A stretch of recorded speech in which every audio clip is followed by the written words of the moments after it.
Attention, please. Eastern Airlines Flight 19, now ready for departure. Welcome aboard the Walt Disney World Express monorail. Now, ladies and gentlemen, we're entering the vacation kingdom of the world. There's enough land here to hold all the ideas and plans we could possibly imagine.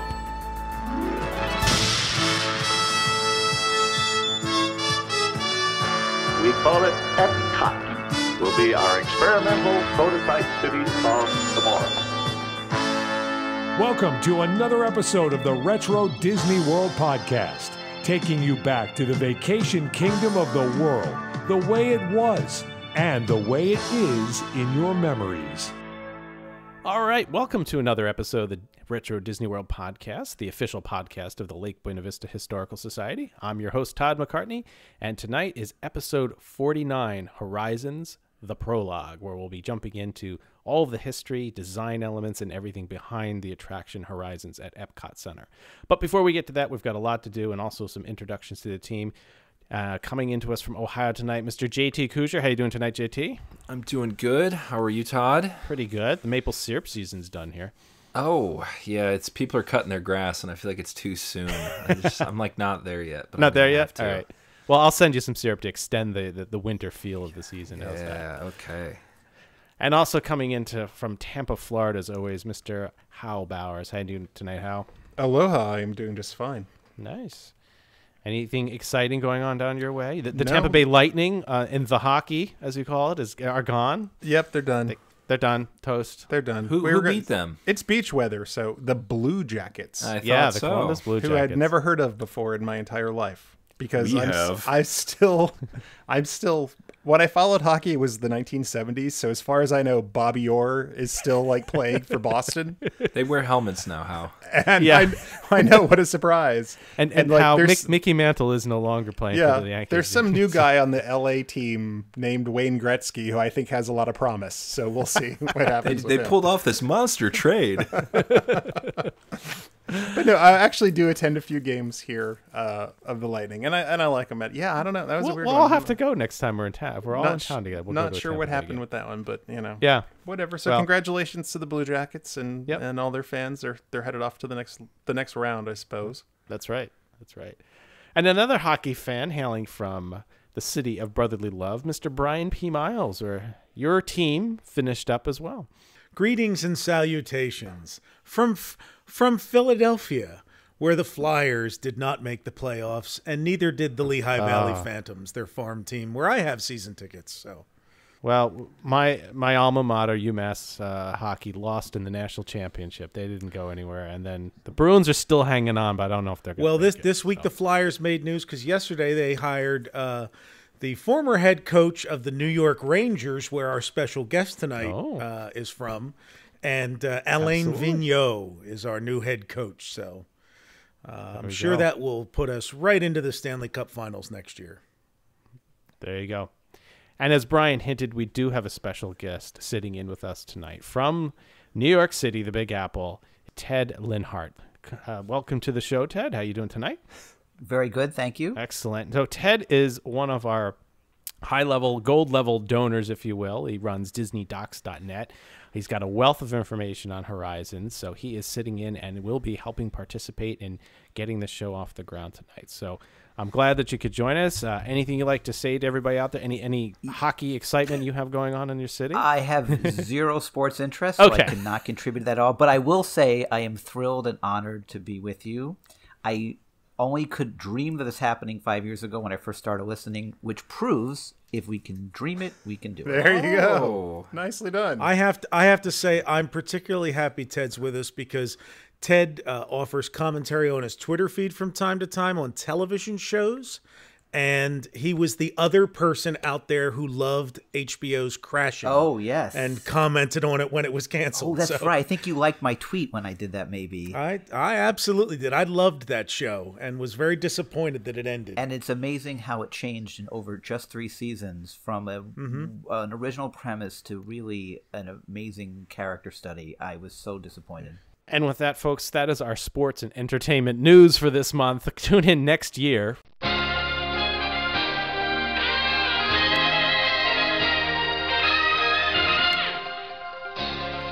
jump into corrections and comments from last month. We had a couple people write in regarding last month's episode. And guys, that was a great one, a Timekeeper, and then also our interview with Jeff Blythe. I think that really, really went well. So Lucy writes in and she says, hi, great podcast as usual. An observation. I think that very brief scene where the Timekeeper talks about the English countryside and talking to a man, Trevor, and she believes it came from Poncelite Aqueduct, which you can look up on the web. And this would explain why he mentions Trevor, because the town right there is Trevor, but it's in Wales. And so she thought maybe that would become from where it came from. So I went right to the source. I gave Jeff a call and talked to him, and then he wrote me an email back, and he says, I apologize. I do have to disappoint your listener, but the location of the English country shot is, he says, well, I have no idea. I can say it's not anywhere near the town of Trevor or that aqueduct. They were flying around with Mark Wolf. He's a helicopter pilot in the UK who does all the aerial work for some big films. And they found the location by accident, called in her producers who were elsewhere on the ground. And while they were circling, they got permission from the landowners to shoot a quick shot. They didn't even know if it was going to be in the film. And that's what we call a grab shot. But in this case, we had to jump through hoops, so to speak, to make everything legit for Disney because the property was not part of a national trust. Amazing backstory that goes with this. Just, I mean, how long is that on the screen, guys? Like 5 seconds, right? So he says, where Trevor comes from is the fertile mind of Robin Williams. He had insisted we wire him up with a microphone so we could get his spontaneous reactions as he saw the cut film for the first time. And he ad-libbed the line, just throwing in Trevor as a quintessential British name. So pretty funny there. So there's your answer, Lucy. That's where it was actually shot in an unknown town somewhere, but it definitely wasn't Trevor or the aqueduct. So if anybody knows the real location or wants to sit on Google Maps for a while, let us know. We also had another one write in, and I apologize, I missed the name on this, but he wrote in and said, I have heard that the Timekeeper date display for the present day was stopped at the year 2000 due to the World Trade Center towers being visible when Nine Eye takes Jules Verne to New York City. Can you confirm this? It actually did not stay at 2000. There is actual video footage of it at 2003 and beyond until when it closed in 2004. So they did adjust it. They did not lock it in time. For our younger listeners, that was called the Y2K bug. That's right. and it was all the rage back in the late 90s. That's right. It was a big deal. It was. So, and the last one comes into us from John Kitty, and this has to do with the EPCOT Center name, being an experimental prototype community of Tomorrow Center. So I think, Hal, you've got some clarification on this one you're going to go through. Yes, so he said, guys, love the podcast, keep the good work. He wanted to put in his 2 cents. Brian and I had a conversation, I think, in our last episode, and I think we were just kind of like, the center didn't mean anything. And he said, well, Danny Kaye explains in great detail that the entire property is considered EPCOT, is considered EPCOT because they have, all these technologies, and then that being the center or the middle of it all was EPCOT Center. And then that sort of reminded me that I had heard that story before. And it's really just a lot of PR flack, or not flack, but it's just PR. When I went back into some of the other documents to do the research on this particular episode, what we discovered was that originally when EPCOT was going to be built, and we'll talk a little bit about this as we get into Horizons, there was a thing called the EPCOT Theme Center that would have been the first place that you visited. So as EPCOT progressed and it, sort of went through its different versions from 1974 to like 1976 and then 1979, that name EPCOT Theme Center stayed until finally that there was that sort of combination of Future World and World Showcase.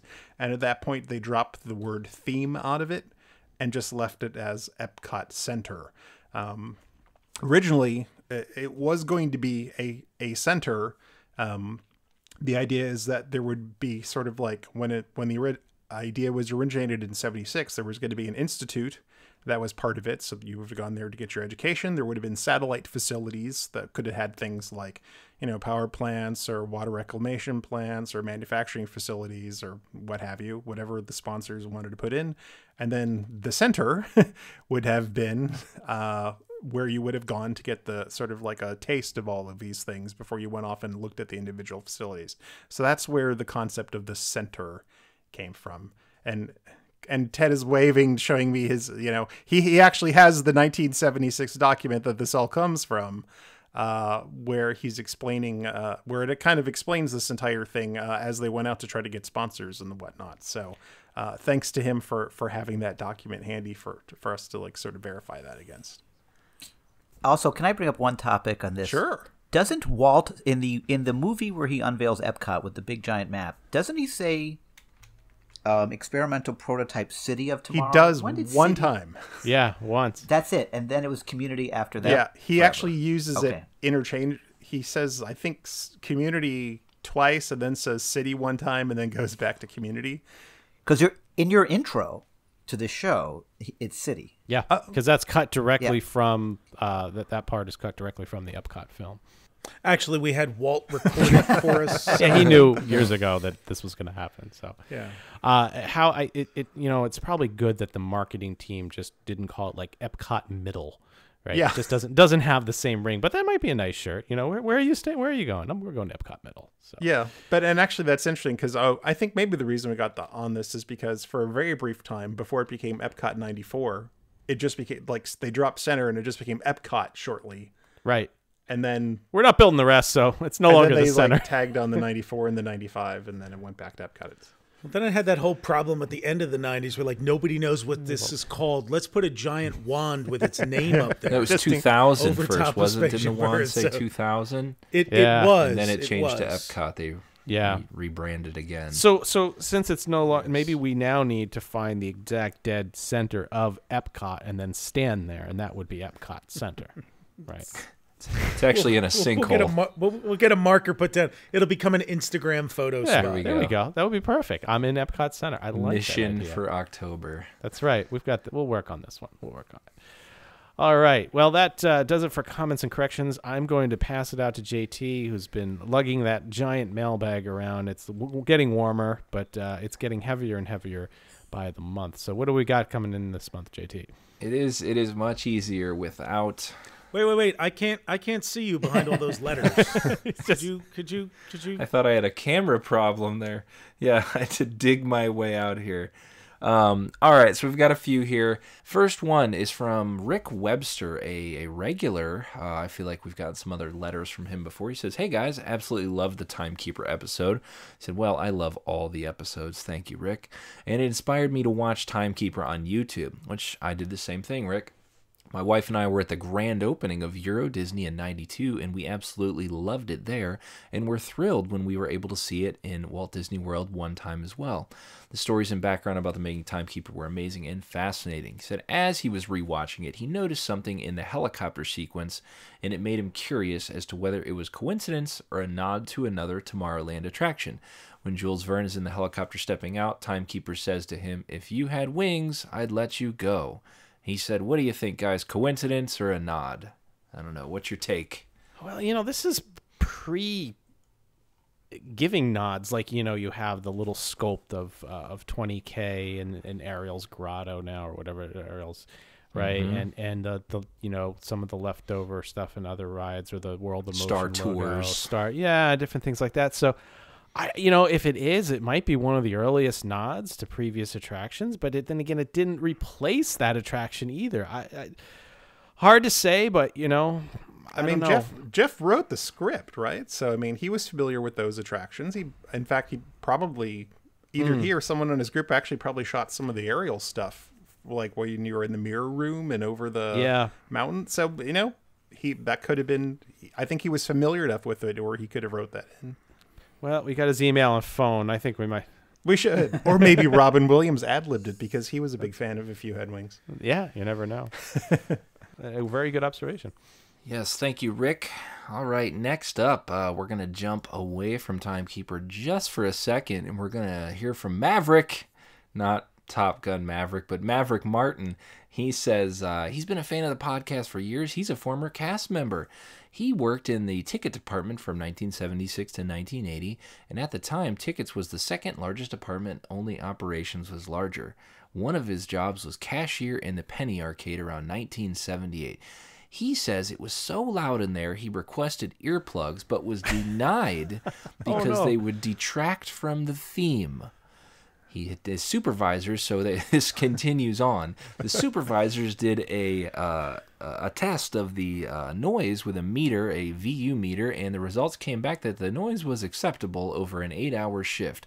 Whatever standard that was in 1978, I'm sure it's different than today, but it was good to go. What was the theming? Like, an old woolen mill with machines pumping away? Is that the theme that we're going for? Could have shoved cotton in his ear and it might have matched the theme. I found that hard to believe and would trade his shift out of the penny arcade whenever he drew the assignment. He says, I now reside in Wisconsin and I am deaf. No, I'm just joking. He does say, I now reside in Wisconsin. I'm very interested in finding the band organ that once resided in the penny arcade. He must want to relive these memories. He tries to find it based on our information of our podcast, but came up with 0. So if we have any information on its location, he'd love to go out and interview the owner, provide video of the organ playing for us guys. So the information I have is that it is owned by a gentleman named Bob Gilson. He lives in Middleton, Wisconsin. What? Same state as Maverick. I think I read something somewhere that he occasionally opens up his collection. All right, thanks, Hal. So that is Maverick. Maverick, let us know if you get any info on that, the band organ. We would love to hear more about that for sure. Finally, I have an email here from, it's either Jose or Josue, Rodriguez. He says, hello all, I was just listening to the Timekeeper episode and found it fascinating that Renault made a Rhinostella 2328 concept in 1992, which we discussed. That was the flying machine that they were flying on at the end of the show. As a gearhead, the name immediately clicked. It's because Renault had actually produced a Rhinostella in 1929. You are right, sir. It was produced for only a few years, but stood as their top-of-the-line luxury car that would compete with other luxury brands like Rolls-Royce, Packard, etc. I guess you can assume that the 2328 concept is a luxury car, pays homage to, and basically, yeah, that's totally confirmed. We kind of didn't hit on that. I did notice that, and definitely that name was a throwback to the old car of old. So thank you, Mr. Rodriguez. We appreciate that. So if you have any questions, comments, concerns, would like to possibly get on the show, podcast at retrowdw.com. Send us your notes, questions, emails, anything, and we will read it on the show possibly. All right, thanks a lot, JT. Well, it's time for this month's Audio Rewind. And Hal, you've been submitting these often to me, which I like, because you've got a large library of sound effects to go through. And this one really struck a chord. All of a sudden, we had about 200 some responses this month, and most of them were correct. Yeah. Well, it was either that, Hal, or the fact that we're giving away small T-shirts. Remember? Oh, that's right, the multi-T-shirt giveaway. Exactly. So and there's going to be 3 winners tonight too. So let's take a listen to last month's Audio Rewind. All right, if you guessed the Star Tours chime, you were correct, and we do have those 3 winners, and we have Kelly Daly, Trenton Gladding, and Nathan Hartman. So congratulations to all 3 of you. This was pretty fun. A lot of people wrote in the same thing, and Nathan had it in his. He says, it's occasionally my text notification sound. You almost made me reach for my phone. That's a good one. When he said that was, that's awesome. A lot of people said that. I use that for my text messages too. So, there we go. Look at that. So congratulations to all 3 of you. You'll be each receiving a poster, and each receiving some of our extra... not extra small, our overruns of small T-shirts that we have left that we'll get out to you. So hopefully you've got somebody in your family, or possibly even you, will fit into the small shirt. So we'll get that out. The ringer on my phone for 18 years has been the opening song to Pac-Man. So the only time I can ever confuse it is if I'm near an arcade. And I start like, is it my phone ringing? That would be great to bring you in there. You just never just leave your phone home that day, Brian. Just leave it home. All right, so we need a prize for this month, and Hal, this is actually coming from the collection that you sent to me. So fantastic! Why don't you tell listeners what you sent and what we have been working on here for the past month or so? It weighed a ton. Starting sometime around 1990 something. Yeah, I think that's about right. Yeah, I think that's right. I started videotaping many things on television. Sometimes it would be the in the resort television if you stayed at Walt Disney World. Sometimes it would be we didn't ever pay to have the Disney Channel, so when the Disney Channel came on free, if anybody remember that era, it's like you actually had to pay for the Disney Channel. When it would come on free, I would just binge tape as many things as possible. So all your footage has the call this number to sign No, up. surprisingly it didn't. Interesting. I have a lot of movies like that have the sign up number. The interruption, yeah. Yeah, and then so I would tape, any special that came on that had to do with Walt Disney World, and I would also tape specials that came on, NBC or the affiliates, so like the Christmas parades and the Easter parades and those things. So I took the first batch of VHS tapes that I had and sent them to Todd to start doing digital conversions on them. And let me tell you, he has done an amazing job with the capture and the conversion, the cleanup. It has blown my mind how good it all looks. But I also sent a couple of commercial tapes in there too, things that I had purchased and I do not need anymore because I don't have a VHS player anymore. That's right. I gave it away. So what of the pile? I know there's some cherry ones in there from the parks. So what are we doing this time? Well, I wasn't going to give away any of the stuff you recorded because I don't know if A Musical Christmas as Walt Disney World and Brenda Starr and the Christmas '94 parade all packed onto one tape would be. That's not what I'm sending, but I never even watched that. I kind of got the hint that a lot of this you didn't watch out. That's a terrible movie anyway. So how we did have multiple copies. You sent me 2 copies of A Day at the Magic Kingdom, the original souvenir video that you would purchase, and there were 2 copies. There was a difference. Do you remember what the difference was? Well, one was I know they were from 2 different dates, but I don't remember what the I don't remember off the top of my head from 25 years ago what the difference between the two tapes was. Both dated from 1991 according to the sleeve, but one was the Main Street Electric Parade, and the other one had Spectrum Magic at the end, which was really neat. And an interesting note that people should know about these videos, because just as we talked about the older souvenir films where they splice pieces from Disneyland and they splice pieces from what's amazing is nightmare. They did no video color correction between the different scenes that they filmed at different times with different cameras. So you go from this hard bright orange, bright yellow 90s to some muted film that had been digitally converted. I mean, it's better than the films, but there certainly are some challenging transitions in there. Oh, so, could you tell, Todd, if the guy was really using the yellow Sony waterproof camera? And that one, though, that was definitely Faye. He's going up and down like really fast. That's my favorite scene in that. That's a great one. There are a couple. So JT, go ahead. At EPCOT 30, the very first EPCOT celebration that D23 did, Imagineer Jason Grant brought that actual yellow camcorder from the archives out onto stage to show everybody, and that's awesome. Well, yeah. I mean, it was the real one that they used in that video, and he said it was really heavy. Did people get it, or do you have to explain it? That crowd, people got it. Yeah, the way that the gentleman holds it in the film and does this movement is just horrible. Now, I have to say, and this is kind of a call out because I think I brought this up to you guys. My day at the Disney Studios VHS tape, they do a panning shot off of Mickey and Minnie getting out of the limo, and it's right at the main entrance, but the word MGM is digitally blocked out. But I don't know why it would be, because it wasn't on the entrance sign. Yeah, it's like they. I remember you pointing that out. So if somebody knows, I could link it in the show notes if it really mattered. But it could have been after it expired, because didn't the rights expire? But they could use the signage, but maybe they couldn't distribute it. I don't know. It was kind of weird. I'll tell you, there's a number of very odd things in those videos that could have to do with the ability to distribute the content in a different channel.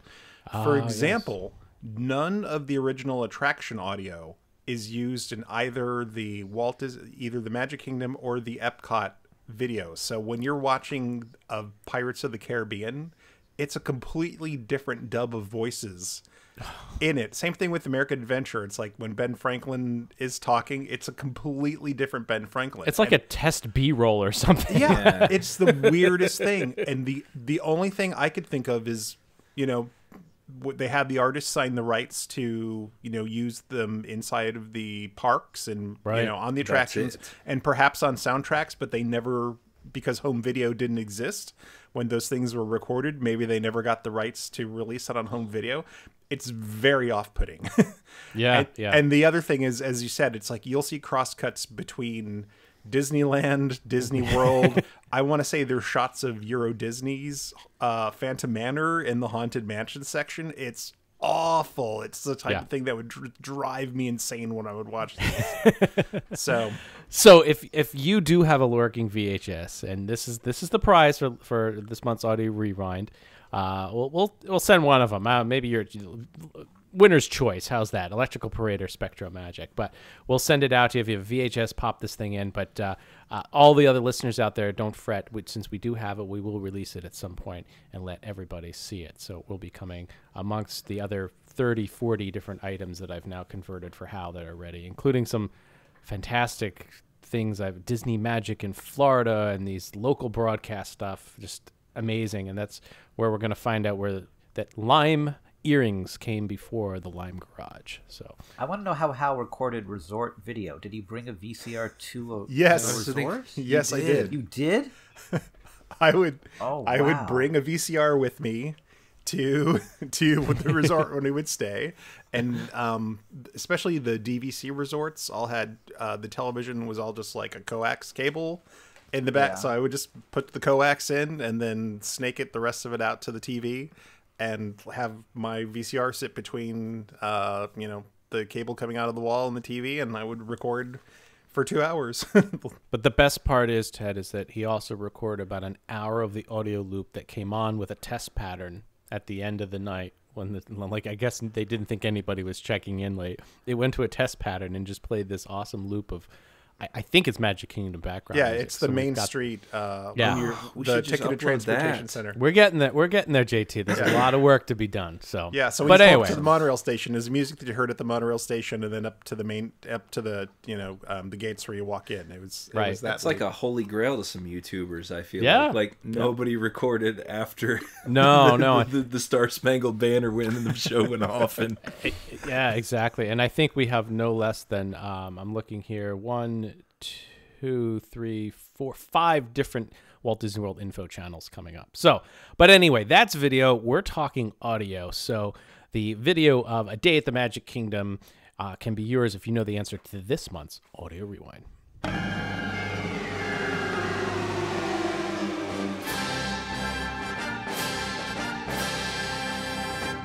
If you think you know the answers to this month's Audio Rewind, send your guesses to contest@retrowdw.com. All correct entries will be entered into a random drawing to pick the winner. Please have all entries in by May 20th, 2019.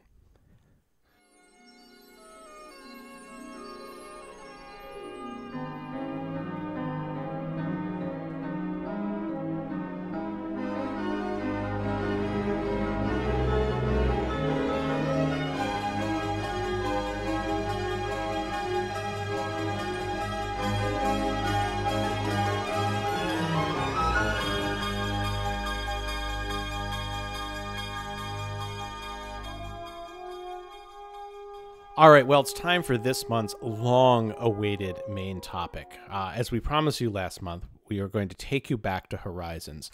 Now, I should probably give a little synopsis here that this is going to take us 2, maybe even 3 episodes to get through. So if you think we're going to talk about Brava Centuri and going on the details of the menu that was in the restaurant, the gentleman holding it, we're not going to get quite that far, but we are going to get into some of the early details. There is so much to talk about this attraction, and that's why we're calling this episode Horizons: The Prologue. Right? This is the beginning of everything.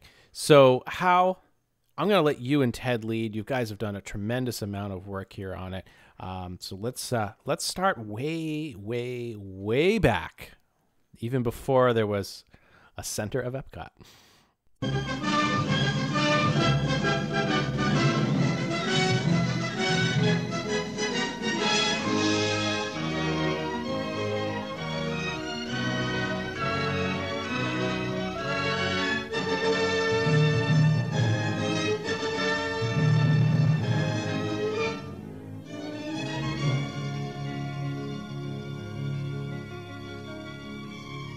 perhaps I think the most consistent element in the development of Future World, both before and afterwards combined with World Showcase, was that drive to find corporate sponsors for the pavilions.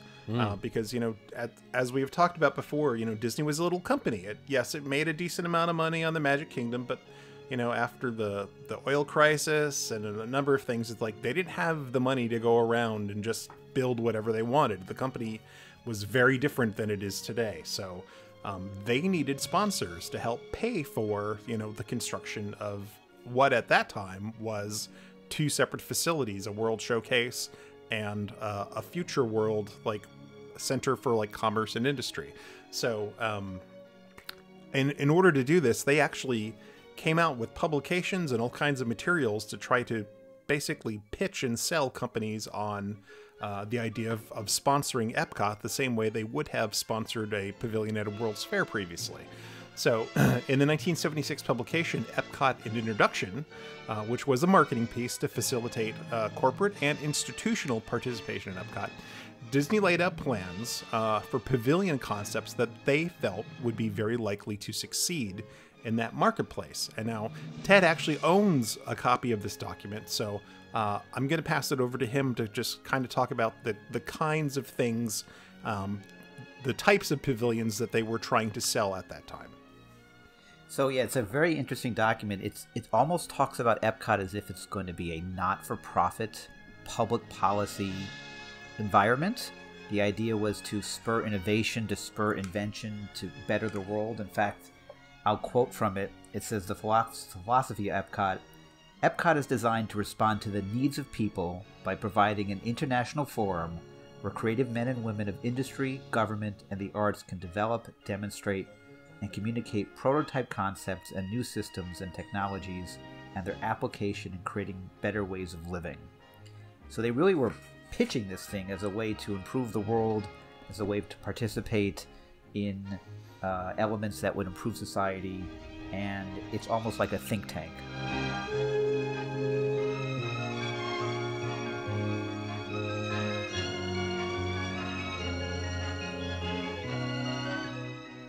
Sounds boring. Where are the characters? Exactly. There's no characters, there's no rides, there's no music, there's no food. A better way of living. It sounds like Carousel Progress Part 2. Yes. You can tell that this, in a way, GE is almost perfect for this this pitch, because it talks about everything that they stand for. So the document talks about 3 functions of EPCOT. There'd be 3 kind of elements. There'd be this institute, which would be run by Disney, but in a not-for-profit way. It talks about that would be the administration and coordination and funding of all these activities. Then there'd be satellites, and satellites are the areas that each company could participate in, where they'd research and develop and test out different inventions, different improvements to the world. And then there'd be a theme center. And a theme center is the closest thing that we know of as EPCOT.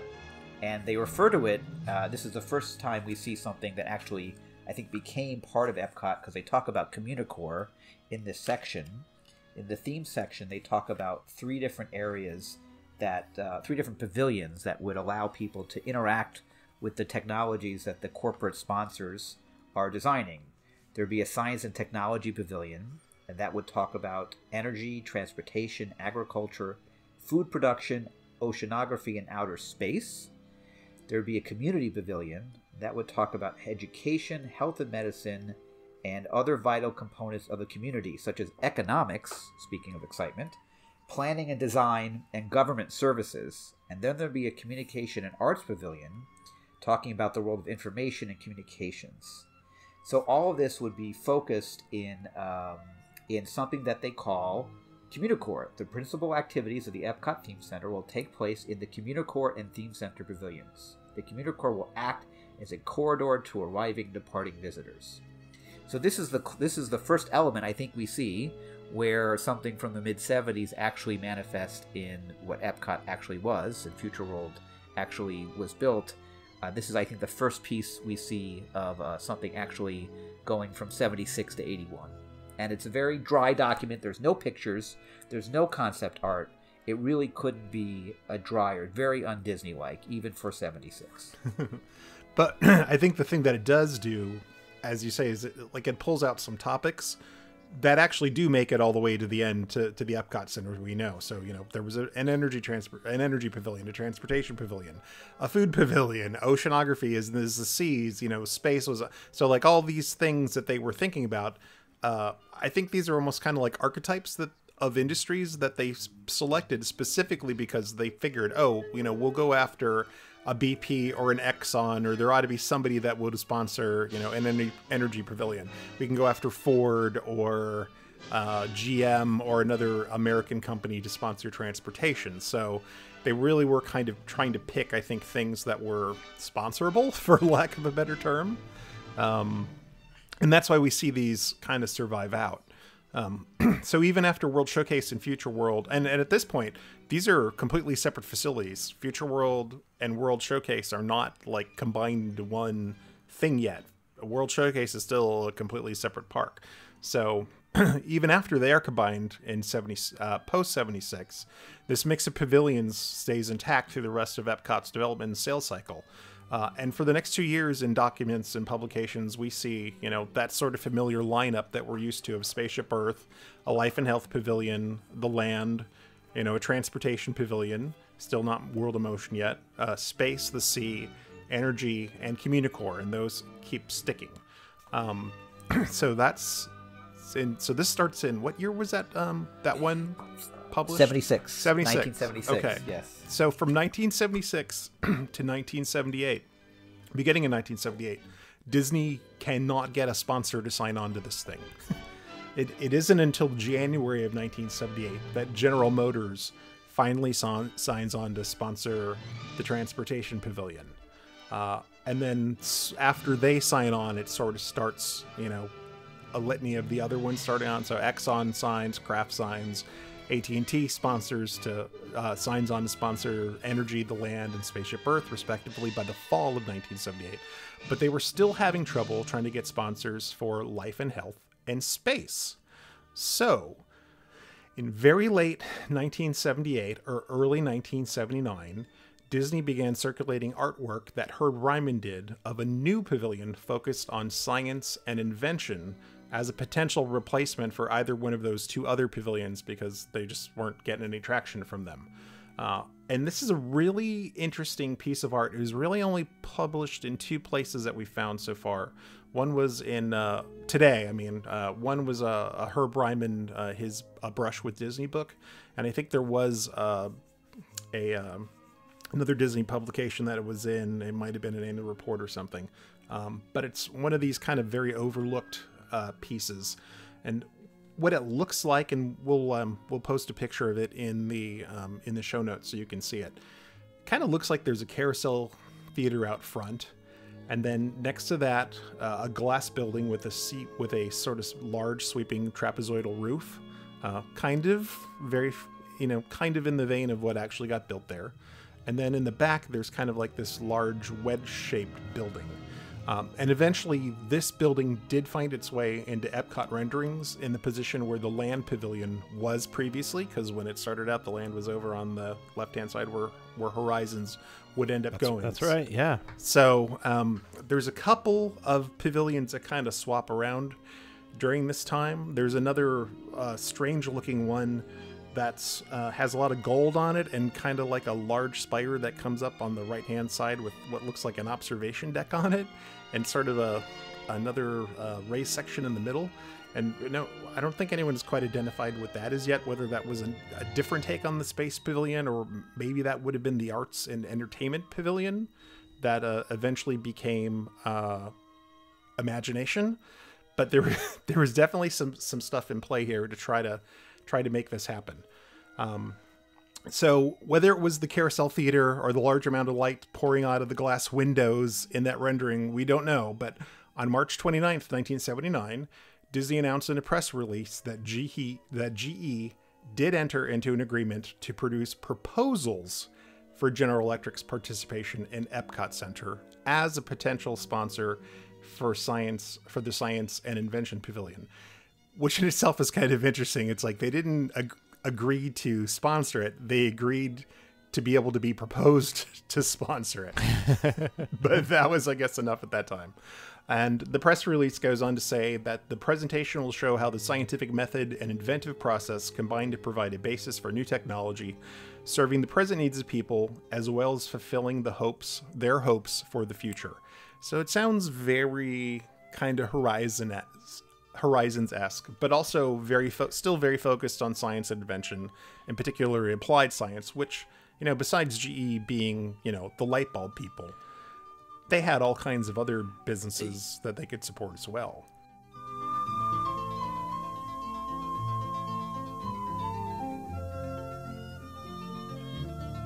Yeah, it's funny how in some of the show notes you had the list of the Epcot Center's 3 hubs and 3 scenes in Future World. I mean, and you look at them, and Horizons pretty much checks every single box. And it really does line super, super well to GE. I mean, if there was one pavilion that talked about everything in some way, this was going to be it. And then it's kind of interesting, too, because as we look back in kind of the early development, gestational process of Epcot, they did want a pavilion that would sort of explain it all. So, their thought was when you went to Epcot, when it was going to be with the satellite things, you needed something to kind of explain what the heck you were looking at and what this was all about. And we even see some early stuff about Spaceship Earth, where it talks about Spaceship Earth as being sort of like you have to go into this pavilion and then we'll tell you about what you're going to see, and then we open up the doors, then you get to go experience the rest of the park. And I think this idea of this pavilion was probably what they were going for originally with Spaceship Earth. And once they decided, we're going to go pitch IBM on this being about, the information age and dealing with information, and then that getting morphed to be the AT&T story of communication, they kind of lost that one ride that ties it all together. And that you're right. I mean, that's what Horizons is, essentially like the thing that ties together all of Epcot. It's got the technology, it's got the humanity, it's got a little bit of everything in it. So it also seems surprising that, given GE and the history of Carousel of Progress, that GE wasn't earlier to board in this process, that they were the 5th one to join. And given Epcot and Future World and all the concepts that were right there, and how Carousel of Progress was still around, that GE was kind of late to the table. I don't know if Disney tried to get them earlier and they just weren't ready, but it just seemed like such a natural. It's interesting because 1976 they're coming out with this. GE in 74 was basically signing on to move Carousel Progress from Disneyland to Walt Disney World. Yep. So they may have felt like, well, we have already got something there that's pitching our story. And it really may have been GE's internal shift from being a company that was about selling appliances and light bulbs to being a company that sold, power generators and all kinds of other things. That may have been the thing that finally tipped the scales.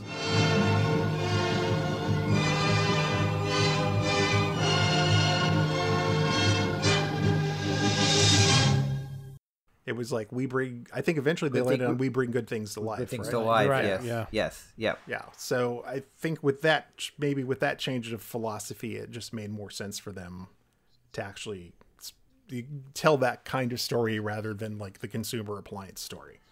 So the question is, well, great, we sold them on the idea of doing something. So now what's supposed to go into that building? So as was common at the time, several teams within Imagineering were actually given the task simultaneously to come up with concepts for what the Science and Invention Pavilion should be, with the best one being presented to GE and then probably the second best one being held as a backup in case they hated the first one. So, according to George McGinnis's book, From Horizons to Space Mountain, Claude Coates, being a senior Imagineer, got the first crack at doing many of the pavilions, and he was interested in large format IMAX style film technology, and he wanted to incorporate that into the pavilion in some way. And I think that's likely what the sort of large wedge-shaped building in the back of the pavilion in the renderings is. I think that's a large format IMAX style screen that he wanted to do something with. In Rolly Crump's book, It's Kind of a Cute Story, Rowley relates how he worked with the team for 3 months on 3 concepts for the pavilion's exhibits, and none of them got shown to GE because Marty Sklar didn't like them. But they are kind of interesting, so I'd like to talk about them. In pre-show for his pavilion, which was designed by Scott Hennessy and Steve Kirk, they decided to take a humorous look at the process of trial and error, which is one way that you can do invention. So that pre-show featured cavemen named T and E for trial and error, and they would continually make mistakes until finally they invent an umbrella, which they name the Parasol of Progress, as a humorous nod to the Carousel of Progress. And then the main show would feature Thomas Edison discussing invention and all kinds of other topics. And we forget about it now, but for those of you who don't know, Thomas Edison not only invented the light bulb, along with, a dozen other things, but he actually started the company that was called Edison General Electric in 1890. So all of this in GE actually does, go back to Edison. And Ted, am I wrong? Do you have some of the documents for Edison Square? I do. Yes, I have the proposal for Edison Square in my collection, which seemed like it really could have been very fit right in, and I think maybe it was the cost or it just took up too much space. It didn't, but yes, I do have that brochure. Yeah, so that was also prior to the Carousel of Progress. They're basically trying to tell that show, do that a Carousel of Progress style show, not at the World's Fair but in Disneyland, and GE was pitched on that. And there was a whole section, I think, about Edison's laboratory and his workshop. So that concept sort of ended up living on. And then after the main show in Rowley's design, guests would venture out into sort of an indoor village, and they would representatives would give small individual presentations based on concepts that GE gave to Disney. So basically, when these and this is true of a lot of the pavilions, they would go meet with the sponsor, and they would just hand over like every publication that the company had and say like, oh, find stuff in here to talk about. So Rowley would go and sort of pull out different pieces of information that they thought would be good to tell the public, and he built his shows around those things. And that sort of methodology was actually used throughout EPCOT to an extent. It's interesting there too, how it was last month when we talked about the Timekeeper, when that was before it was going to be the attraction that went in Tomorrowland, where again the performers would interact. But it's just interesting how these similar concepts are just always come out. They're always pounded in some fashion, right? And given a pitch, they go away, and then they come back, and eventually some part of it surfaces somewhere. It's really amazing how much, how we can really draw lines to a lot of different attractions doing this research. Well, even in the 64 World's Fair, the post-show there was a bunch of small houses, and I think they were showing off the different features and benefits of the GE medallion homes. Yes. So, I mean... The Medallion City. Yeah, so it was almost... I feel like it was almost lifted completely from... But again, it's like, if you know what works, it's like, well, I'm just going to use that thing that we know works. And Rowley did work on some parts of that pavilion for 64 and part of the Ford Pavilion. So, I mean, he was familiar with that thing. So, yeah. This is also interesting. This is mentioned in a couple of ways, but in a couple of other places. But I think with a couple of sources, we kind of finally pulled it together to a little bit more of a complete story. Also on Rowley's team was a guy named Stan Freberg, who some of you may or may not have heard of.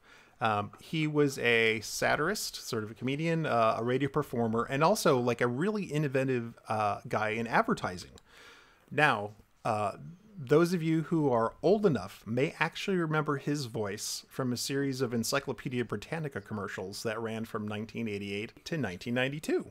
Is this the one with the kid in it too? Yes. Oh my gosh, I remember those. We're going to play it right now. Yeah. All right. My folks make sure I get a good breakfast. Plenty of fiber and all that stuff. Also, they buy me nice school clothes. They got me a computer, a video camera, a compact disc player. But the problem is, hardly any of this stuff can really help me with my schoolwork. There is something you could have which would help you a lot. Do you know what that is? No, but I'm afraid you're going to tell me. Yes. It's the new Encyclopedia Britannica. Encyclopedia Britannica.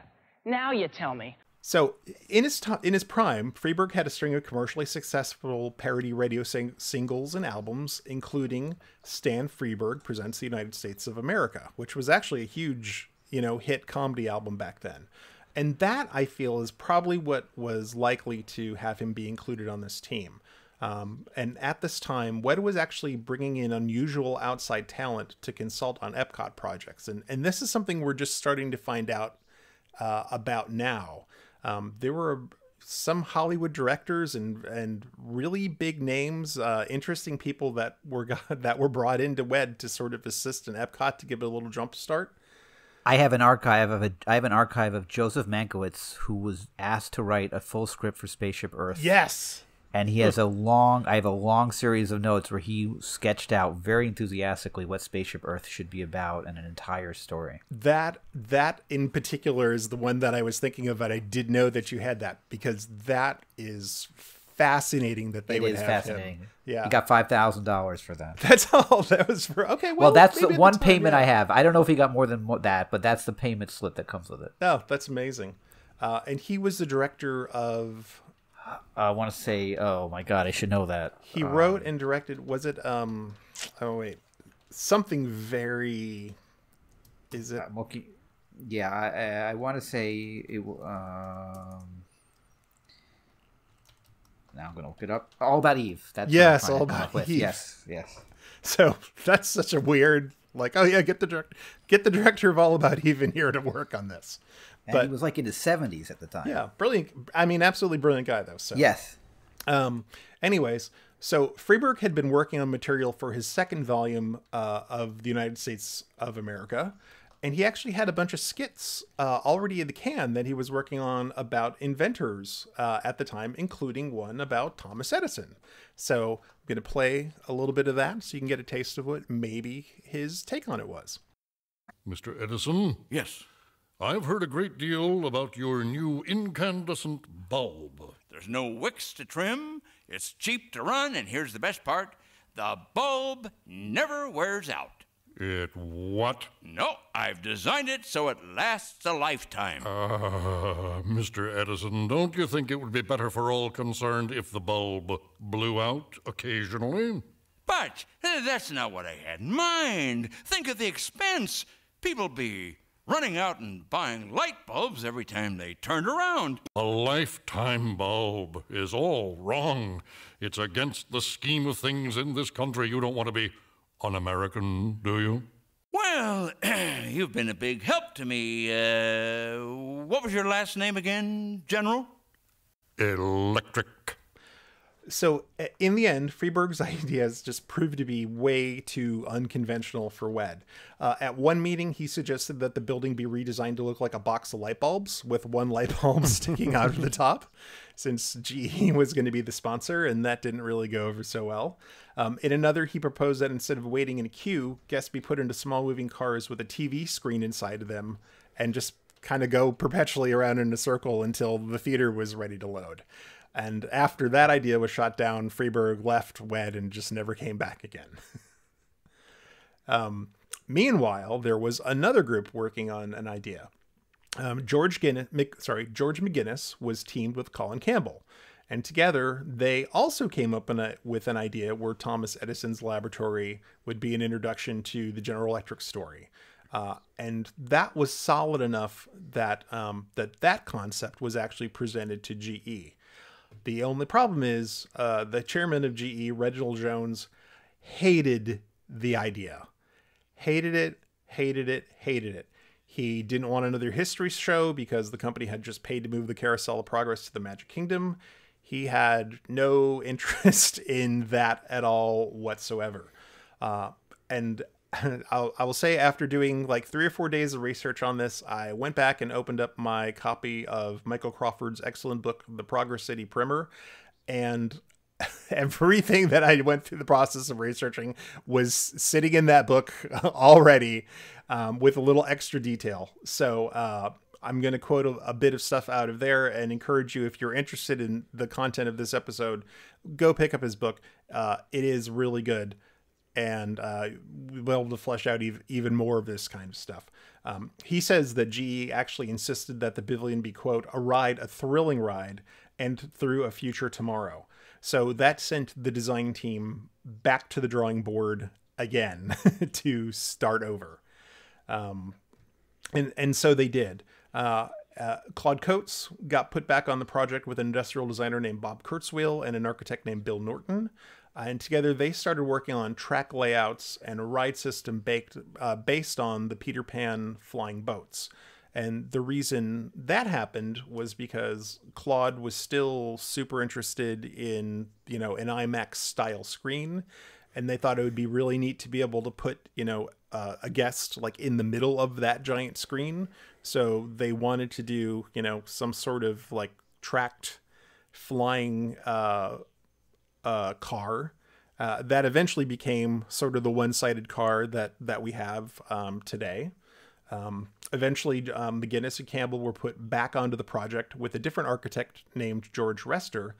And by 1980, we see a rendering from by 1980, we see a rendering by Herb Ryman of the building as we would come to know and love it, sort of that large trapezoidal sort of spaceship design. Yeah, and it really was meant to be a spaceship, which was kind of interesting. But then obviously they played off of the horizon that it was supposed to have that horizon line on it across the top, which is really, really interesting. Yeah, but it's funny though, because it really is almost, in some ways, if you look at that original rendering from Herb Ryman, it's almost like they took the concept of the first building and just made it super big. We're just going to make it larger. That's all. That'll do. But I mean, the reason that it was as big as it was really is the whole thing was just constructed around the OmniMax screens that were inside. That's really the key to the entire design. It's like they started with a layout of that. And in fact, McGinnis says in his book, it's like once they had that sort of shape of the building figured out, it's like no matter what they did, they had to make sure that all the track conformed to the inside of the building that we knew. And any development that went forward at that point was actually just done to fit that footprint. So once that building was designed, that was it. It was all finished. And Ted has a very nice document from GE about their development process with Disney. And I'm going to have him go through some of that and describe some of the things that they actually, to me, I feel like they provided a lot of guidance, which really, I think, made the pavilion what it was. So I'm going to have him talk about that. What I can sense is GE really did want this to be a show for GE attraction. They really wanted it to be something that conveyed the promise of GE in an entertaining way.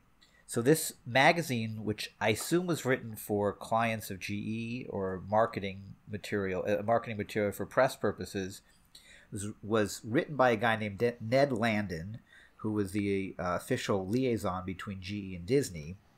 It's written in an odd way in that he interviews himself.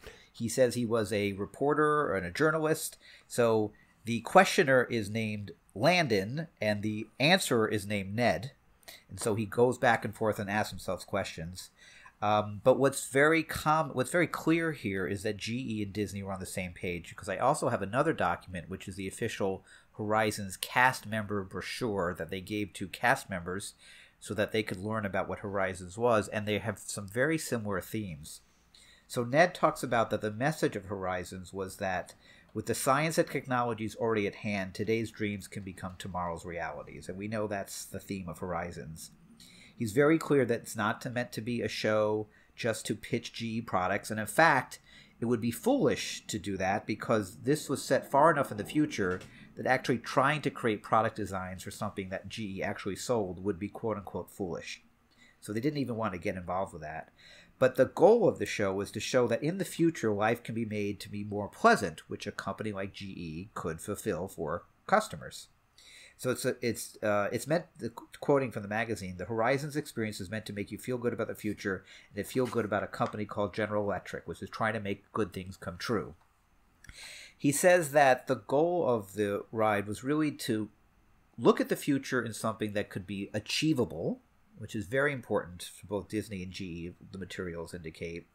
Family was a big focus. In fact, Ned says that there was some thought that in the future family would be less important somehow, or that the concept of family would go away. That's because we'd all be looking at our smartphones. Right. That, of course, that's silly. That will never happen. No. But they believed that technology could actually bring families together. So that was why the family was the centerpiece of the whole attraction. Of course, they've already had experience with that from Carousel of Progress. Number 3 was that Horizons ties all of Epcot together, like we already talked about earlier in the show. And this language was used both by Disney and by GE. This is not Buck Rogers. This is not spaceships flying through space everywhere, and this is not laser guns and spacesuits. This is realistic, achievable topics. So he goes through the history of the names of Horizons. So Horizons was supposed to be called Century 3, written both ways, with the letter 3, the number 3, and then the Roman numeral 3. But when the development process was happening in the late 70s, this is very close to the bicentennial, and it was felt, although I don't think I quite get this, but maybe sitting here in 2019 it's hard, it was seen that century, calling it century, made it seem too focused on America, because it was too close to the bicentennial, but Epcot was supposed to be about the entire world. And I think I can explain that. So great. So the thing that I think they got excited about calling it Century 3 because the bicentennial was such a big deal. Like, the country was in the midst of bicentennial fever, so they're like, oh, we'll play off of that, and because we'll be coming up with the tricentennial, so this will be what it's like in America during the tricentennial. And once they realized, oh, wait a minute, this is a world market that will be coming to Epcot to experience Epcot, they're not going to know what the bicentennial is, and they certainly won't know, what the tricentennial is. So ditch that name for something that makes more sense to people coming in from across the world. But as we all know, that did get into the ride in one particular place. It did. Which we can talk about next time as a tease. So the next name that came up was the unfortunate title of Future Probe, which even in the G magazine, it was like somebody came up with that. I don't think they really want to attribute it, but it sounded too medical, which it definitely does. So that was quickly abandoned. And then Horizons came. I don't know that we know exactly who came up with Horizons. Do we, Hal? I don't think it's ever been attributed. No, I don't know we know that exactly. But it felt right to GE. It was perfect. It talked about the future, Horizons. There's always another horizon, and GE is always developing for the future, so it felt right. So then they knew that various GE products were actually be used in the creation of the show itself, in the actual mechanics and the technology. And they go through in this magazine a long list of different TV projectors and Lexan polycarbonate for the ride vehicles, and G motors and G controls and G lighting, G robots. There's 10 or more items that GE manufactured that actually went into the creation of the ride. And so it wasn't just that GE was some sponsor and then they kind of just didn't care. They actually put a lot of their new technology at the time into making the ride work. And this is one of the points I always like to make on the show. It's like the sponsors not only gave money, but they also gave expertise from their R&D departments, which is one of the reasons why Epcot was so fresh and new and different, because we were really getting new stuff. But they also, a lot of the companies like GE, it's like they lent actual new technology to that pavilion.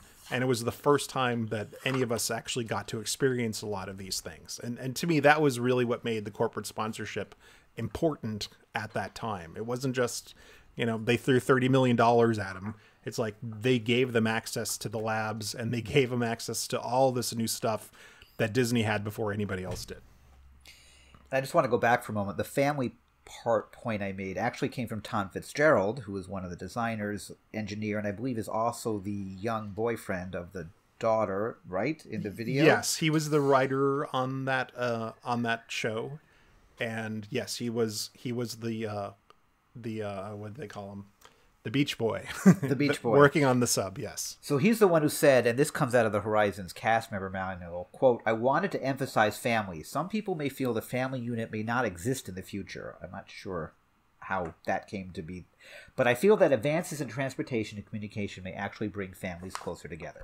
So I just want to point that out. So then the GE magazine talks about the big Prologue and the Promise mural that Robert McCall designed, which was the first thing you see when you get into the pavilion. The magazine talks about that it took 10 months to complete. It measures 19 by 60 feet, and I think at some point that was removed, right, in the 90s before the ride actually shut down? Yes, it was a couple of years in that got taken out of the exit and replaced with more GE branding.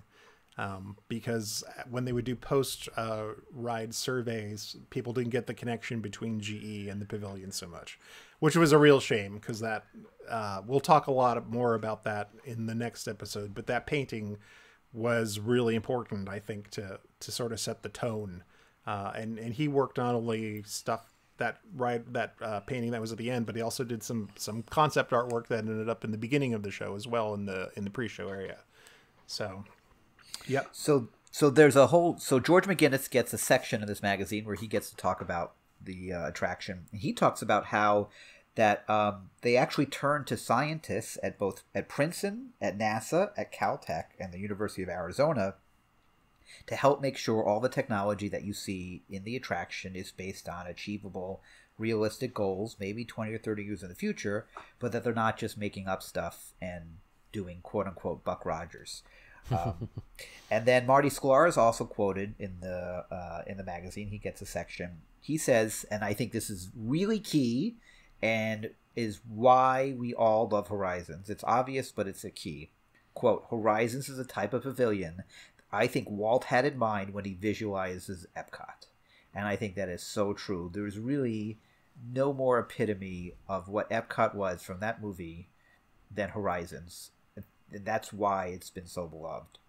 Tom Fitzgerald then goes to note that what he loves about some of the connections to Horizons is that one of the people worked on Horizons, a guy named Walthall Rogers, started at Disney in 1939, worked on Mary Poppins, and worked on Mr. Lincoln at the 1964 World's Fair, so that there is a connection between Disney's past, Disney's future in Horizons, and the future. One other point I want to make is that the 1983 Disney annual report has Horizons on the front cover of it. It has the Prologue and the Promise mural on the front of it. Ron Miller is the CEO of the time, and he said that the reason the mural is on the cover is because it's a symbolic representation of the achievement of your company in 1983. It was a year in which the foundations were built that placed Walt Disney Productions on the threshold of exciting new horizons. So I think GE really helped Disney shape this ride. This is what this magazine makes very clear. And really was, I think, unlike other pavilions, at least that I can determine, really played a very 50-50 hand with Disney in designing the look and feel of this ride, and really believed what the spirit of it was. It wasn't there just to get some more sales. It really was there to talk about the value of the future. And I think they bought it. And I think, again, that's why this ride is so beloved, because it really had the DNA of all this passion in it, and you could see it in the ride. Yeah, you're absolutely right, Ted. I mean, it really does embody the whole thing, and it's got that entire spirit from start to finish. And I commend the Imagineers for Imagination and Universe of Energy and Spaceship Earth and all the other attractions that we got there. I don't think it's very hard to put your finger on what exactly caused this ride to be so detailed and embody so much and instill so much hope and feeling. It's just it's crazy. And I think the listeners are all going, yeah. You know, it did it. And it's really hard to understand, you know, why it was. I think one of the interesting things that we've come up with too is you've heard Hal run through the litany of all-star Imagineers who took a crack at this and then were put on the bench and then pulled off the bench. We have talked before about part of the appeal overall of EPCOT is that it was the magnum opus of all of the original Imagineers, almost all of them kind of being brought back out of retirement or semi-retirement or from private contracting back into the company to contribute. And then a second generation, the Tony Baxters of the world, having their contribution. And in this case, this ride had all these cracks at it by these classic guys. And then Tom Fitzgerald comes in and writes the show that ultimately gets produced. But it's also interesting you're talking about the corporate involvement. This is probably the most notable pavilion where the corporate sponsors were very involved in the content and the feel, almost every aspect of the show, where so many of these other pavilions, it was, we've made our pitch to AT&T or the Bell system, and we're giving our best stab at it. The last thing I'll note is you were talking about how this ride got made, and it is very difficult for someone who doesn't study corporate history or understand the apex of the big conglomerate, the big business of the 70s and 80s. And the 80s really were the last decade where those businesses could do, they were so big and had so much money, they just did whatever they wanted. If the guy the famous story of the Living Seas is, the guy that was the head of United Technologies, which has nothing to do with the seas, wanted a pavilion at Epcot, so his company put up $30 million to build a giant aquarium. Like here, like General Electric, now everything is little sub companies, and they have an ownership interest but don't really run it. And nothing is as massive. Tech companies are the new big business of today. But back then, GE made military equipment and computers and homes, appliances and televisions and anything else you could think of. GE had a hand in it. And so having those kinds of resources, you could afford to tread water for 5 years before you decided what you wanted your ride to be, and keep assigning different parts of your company to the project, and keep telling a company like Disney, nope, don't like this one, come back with something else. And so that's what happened. And GE was one of the few companies, I think, at the time, and they were the pinnacle of corporate America. They were seen as the A company. No one could beat them. What's interesting is Disney's income in 1983, net income, was $93 million. Last year it was almost $13 billion. So they have easily surpassed GE as the corporate icon, but GE at the time may have been one of the few companies that could actually go toe-to-toe, or probably just kind of overshadow Disney and have that hand. Sure.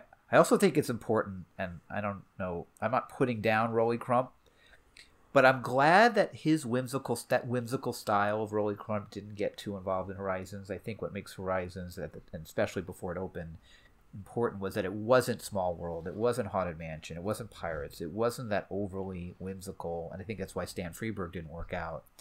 It really was, there was a seriousness to it, a little bit of gravitas, even more than Carousel of Progress, that I think allowed it to really make a connection with people and feel like they could live in that world.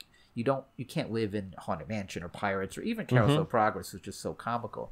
This felt real and achievable, and that was really a center point of what GE wanted to do. Right, and GE, going back to their whole corporate thing, they were a very trusted company too, right? Yes, they were in every home. The trust level that you gave for your television, your microwave, your vacuum, just light bulbs, you name it, it was just everywhere. So there really was a really, really interesting level of trust there.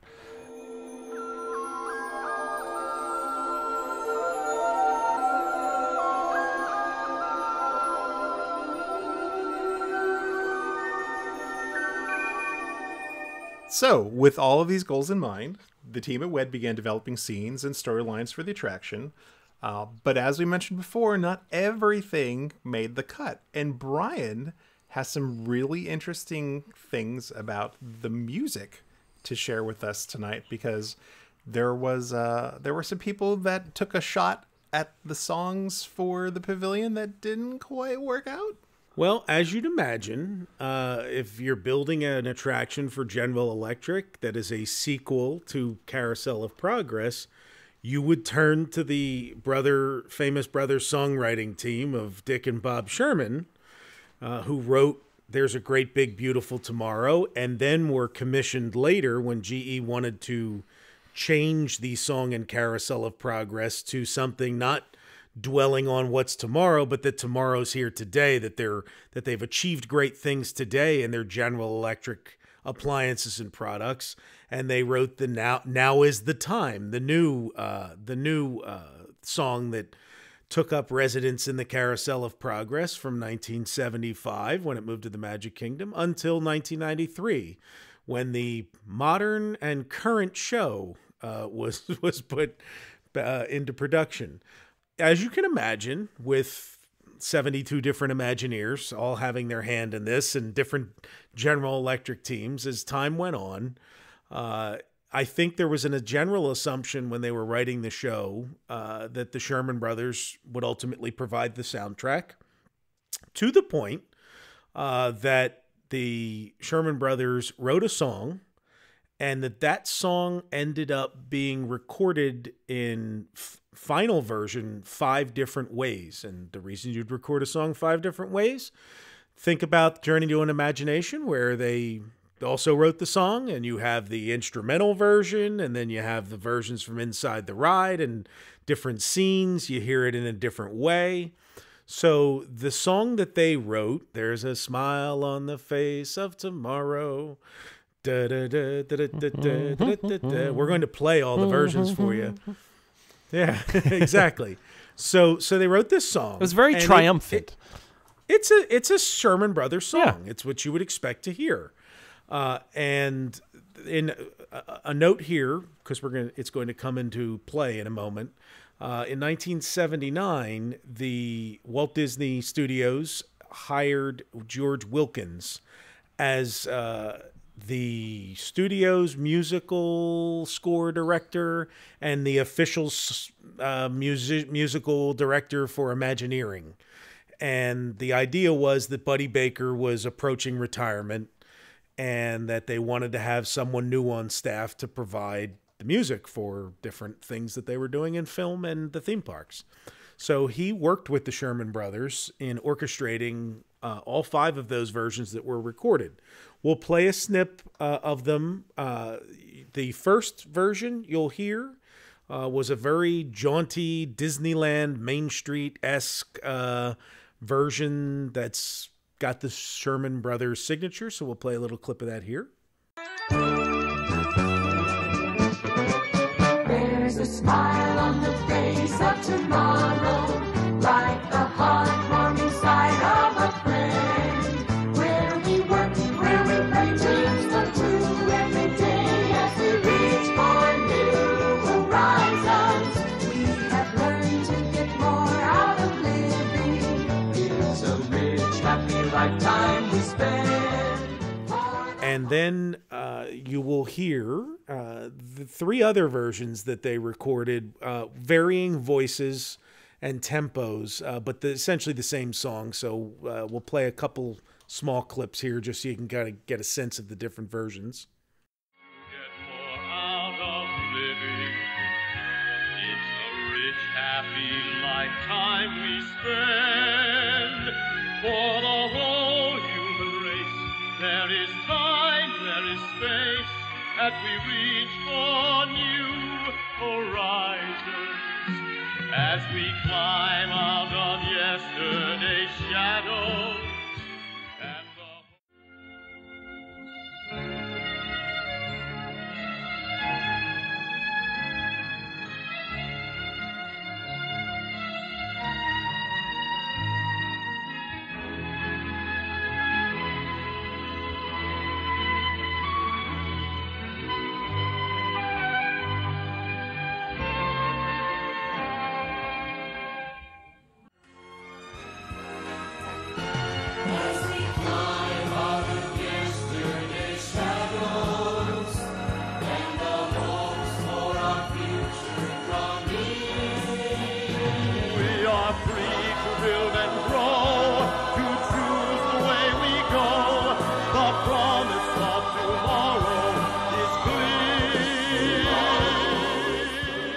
And then finally, there was this final version, which may have been for the end credits of a video or something, because if you are familiar with is her name Mary McGregor, how the Torn Between Two Lovers Is that the lady that sang "Torn Between Two Oh my Lovers"? gosh. But it's very much in the latter half of the 70s. There were, these piano ballads that were sung by forlorn women and men, and this version, that's what it evokes to me. Like I expect Casey Kasem on the Weekly Top 40 to be sending this song out to somebody. So let's just play a little clip of that one. We have boundless new meadows to harvest, and the challenge of dreams without end.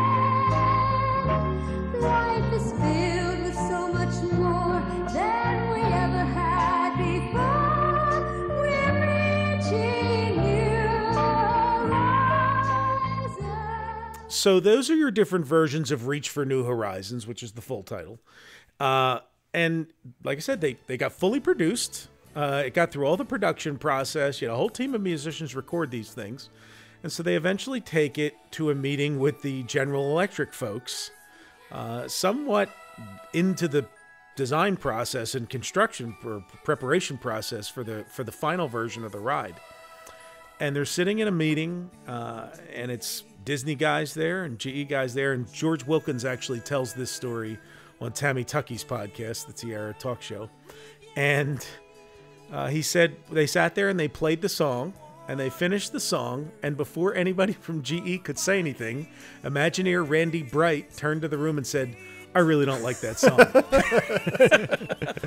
So I assume there was probably some discussion beforehand, but in front of the GE people, Randy said, "I think we should let George here take a crack at another song for the ride." And he wrote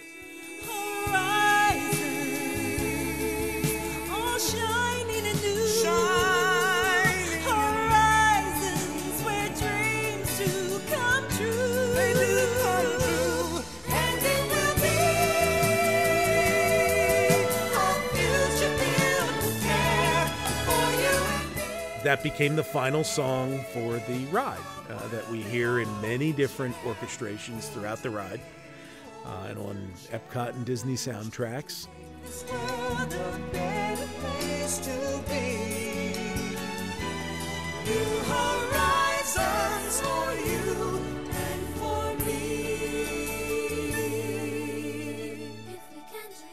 And the Sherman Brothers were nonplussed and just moved on to working on Journey into Imagination, and they were doing a lot of work for the studio at that, for the Imagineering division at that time.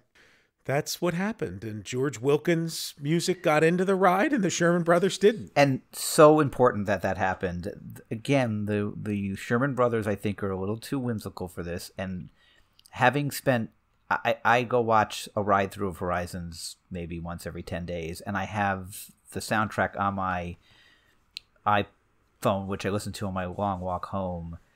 That ride, I'm going to say 30% of the enjoyment of that ride is his score and that song.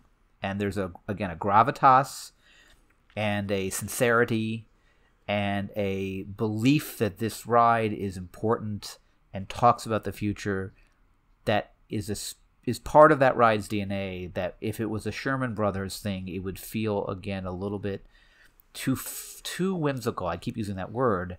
And I think that's what makes Horizon so important, is George Wilkins' score.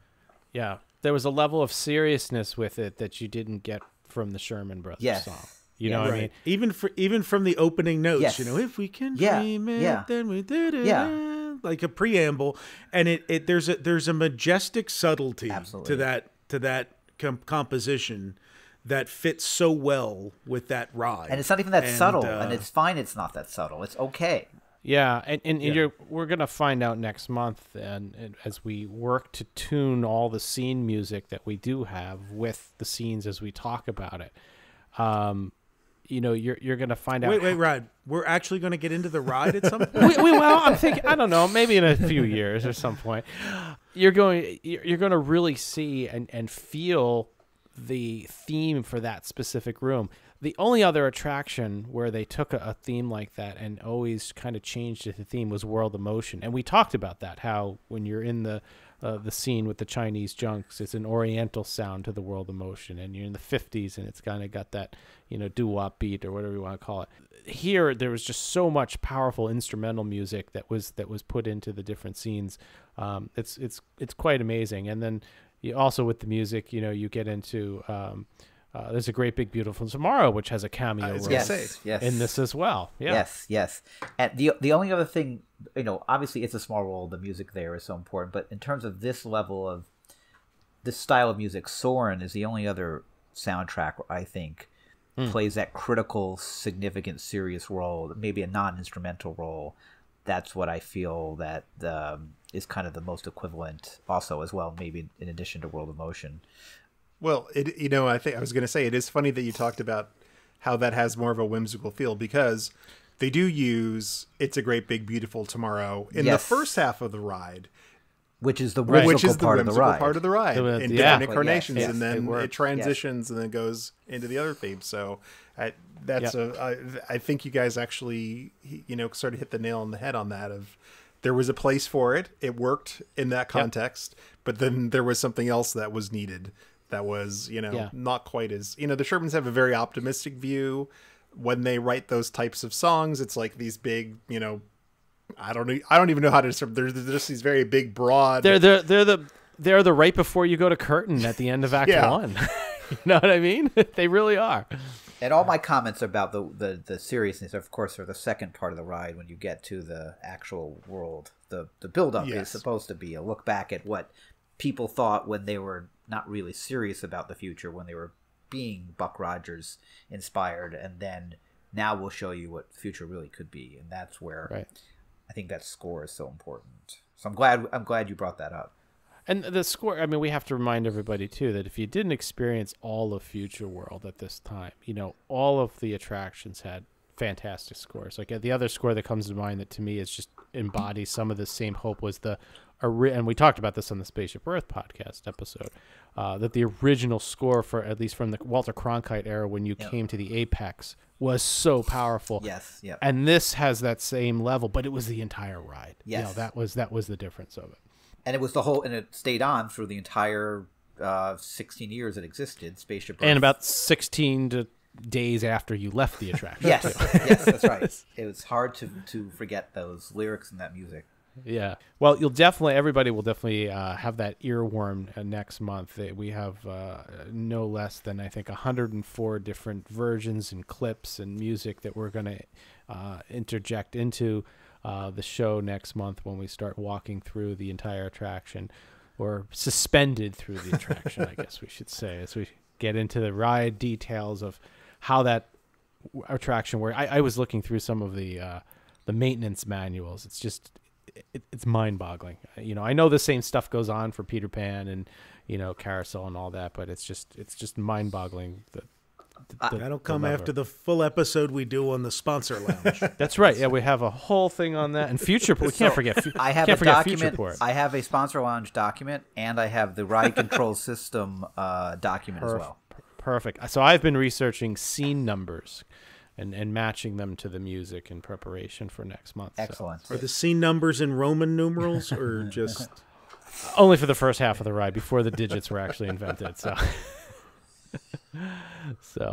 how should we talk a little bit about the building, since next month's going to really be when we go inside. Yes, we're hyping. Yeah, why don't you talk a little bit, because that is, it is a monumental structure. It was certainly lit very effectively by GE lighting. So yeah, why don't you tell us a little bit about that? Sure.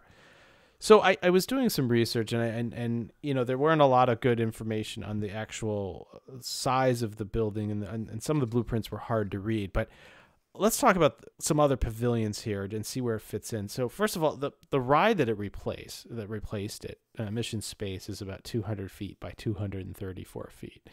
And World of Motion, without including Test Tracker on the side, it has a diameter of about 320 feet. Horizons was 390 feet long and 300 feet wide at its widest and furthest. That's a big boy. The only thing that eclipsed it was Universe of Energy, but being that was 5-sided, right? or six-sided. Only at that far wide point is it 460 feet. So this is another massive building. But I think what was really kind of imposing about is where they placed it in the park. You didn't walk down to it. You actually had to walk up to it. And I think that really lifted the building higher, gave it this presence that no other building, maybe the land maybe used to before the trees grew, because you have to walk up to that too. But it was so imposing, and there was just nothing in the way of it, no trees. It had this clear cut line of sight to it that I think just made it stand out. Yeah, and what I think is interesting is because it was that trapezoid shape, it wasn't as if the building just came, we're very used to conventional buildings where, like, the outside walls go down and touch the ground. Right. That's not how this was. Right. It was kind of sort of like a pyramid at the top, but then all of a sudden it cut down and in. It really didn't look like the building was integrated with the ground around it. It really just looks like someone came and set it down. Yeah. And walked away, and it could take off and fly away at any time it wanted to. You expect like landing doors to come out down the side, right? So I did some digging, and pun intended here, we saw an awesome photo recently of the footings going in for Horizons. And I was like, I think it was the angle, the photo taken from the air, but they looked really, really deep. So I dug into some of the blueprints to find out. Now, well, the numbers I'm going to give you are not the actual heights. These are actually, and how you live in Florida. So, you can relate to this. These are the above sea level amounts, right? So this is going to be like 20 feet above sea level. So, if the peninsula floods, you're going to know if Horizons was safe or not. So what was interesting, the lowest point was at the 80-foot level, and that was probably the very bottom of an elevator shaft that ran up and down the center of it. You had to then come up about 29 feet to get to the entry. So the bottom of the basement, literally what was touching the ground, it was almost 30 feet below where you were entering. So that's part of why you had to climb up. Because when you went in, we're going to talk about the load and unload, you actually descended in Futureport 5 feet down. So now you're at 104. The highest part of the ride, anybody want to guess at what scene it was? The Omnimax? The Omnisphere, yeah. Yep. Omnisphere, yeah. Yeah, so the track was at 134 feet. So you've gone up 30 feet. So kind of about 15 feet a story. That's probably about average for a large scale building. And your seats were at 128 and your head was around 131. So at this point, give or take a couple inches, you're about 20 some feet off where you entered from, but much higher than the rest of EPCOT. And the highest point outside was 185 feet. So if you subtract that from the entry at 109, you get about 76 to 80 feet. So the castle's 180. I think, if I recall correct, Spaceship Earth is 180. This is 80 feet. This is, nearly half the size of those just for an attraction. I can't think of any other attraction building that's 85 feet tall, Well, the new Guardians of the Galaxy. Well, yeah. Okay. Is that that's the show building, Hal. Yeah.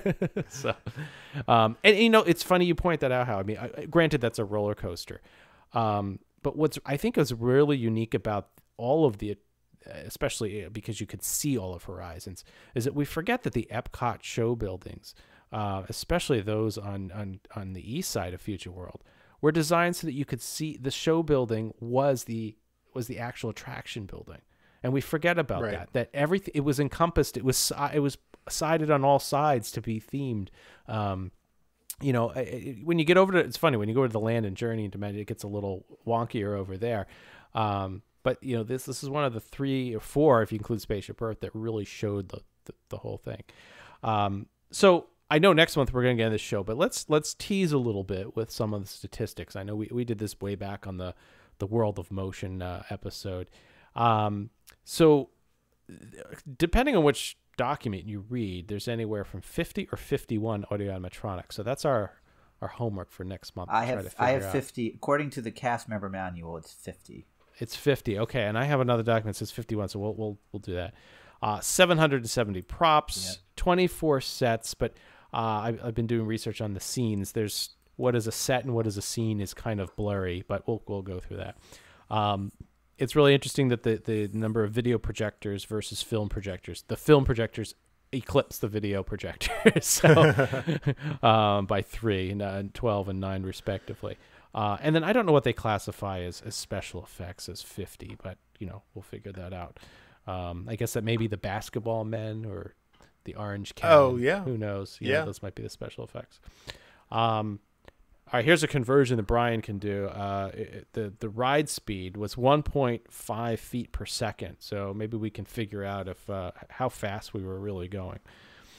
Fast enough for Spike Tripper to be able to get in and out, or slow enough, I should say. Well, I'm disappointed that we mentioned building heights without throwing everybody's favorite fact about building heights in Walt Disney World. What are the 2 tallest structures at Disney World now?